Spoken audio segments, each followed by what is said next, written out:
दौंड येथून उजनी धरणात मिसळणारा विसर्ग 26,878 क्युसेक्सने सुरू असून उजनी धरणाने मंगळवारी मध्यरात्री 50% होऊन 100कडे वाटचाल केली होती।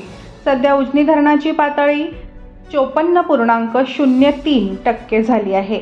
एकूणच 92.60 TMC पाणीसाठा झालेला आहे।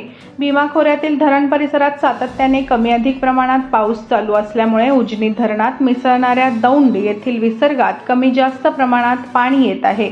मागील आठवड्यापेक्षा गेल्या 22 जुलैपासून दौंड येथील वाढता प्रवाह आहे। दर 3 तासाला 1% याप्रमाणे सध्या उजनीची पाणी पातळी वाढत आहे। खडकवासला धरणाची पाणी पातळी स्थिर ठेवण्यासाठी खडकवासला येथून कमी जास्त पावसाचा अंदाज घेऊन पाणी सोडण्यात येत आहे। सध्या उजनी धरणात 29 TMC उपयुक्त पाणी पातळी झाली असून उजनी धरण पूर्ण क्षमतेने भरण्यासाठी आणखी 24 TMC पाण्याची गरज आहे। पावसाळ्याचे आणखी 2 महिने शिल्लकच आहेत।